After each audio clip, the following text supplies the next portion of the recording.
আজকে তোমাদের কোষে দেখি 23.1-এর 6টা করে দেখাবো। এখানে কি আছে দেখো, cos θ সমান 0.6 হলে দেখায় যে 5 sin θ মাইনাস 3 tan θ সমান 0। তো এখানে দেখো যে cos θ সমান 0.6।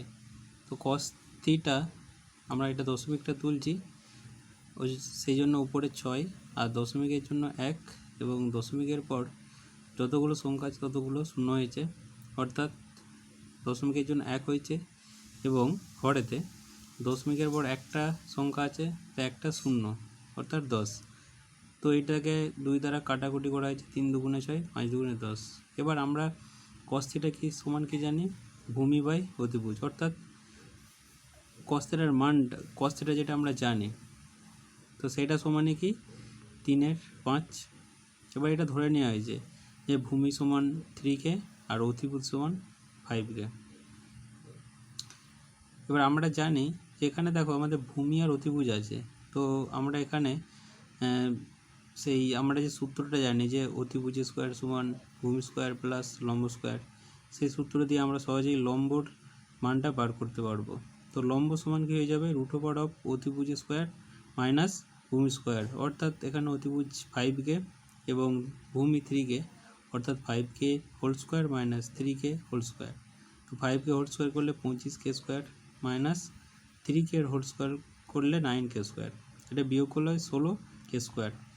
তো একই রকম এটা যদি বর্গমূল করি, 16-র জন্য 4 হবে আর k স্কোয়ারের জন্য k হবে, ঠিক আছে। কারণ আমরা জানি রুটের ভিতর যদি স্কোয়ার থাকে সেটা একটা হিসাবে বার হয় সূচকের নিয়ম অনুযায়ী, তো সেই হিসাবে বার হচ্ছে। তো আমরা এখানে লম্বর মান কি পেয়েছি, 4k। এবার আমরা সাইন থিটার মানটা বের করব। সাইন থিটা সমান আমরা কি জানি, লম্ব বাই অতিভুজ। লম্বর মান কি 4k আর অতিভুজের মান 5k, অর্থাৎ k কেটে গেল 4/5। এবার দেখো ট্যান থিটা, এবার আমরা ট্যান থিটার মানটা বার করব। ট্যান থিটা সমান কি জানি,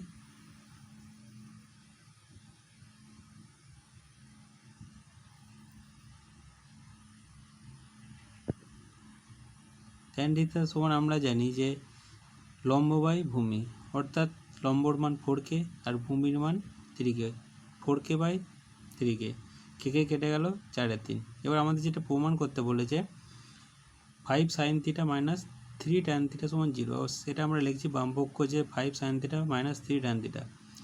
সাইন থিটার মান কত, এই একটু আগে আমরা পেয়েছি 4/5, তো 5 গুণিত 4/5 মাইনাস 3 গুণিত ট্যান থিটার মান আমরা 4/3 পেয়েছি, 4/3।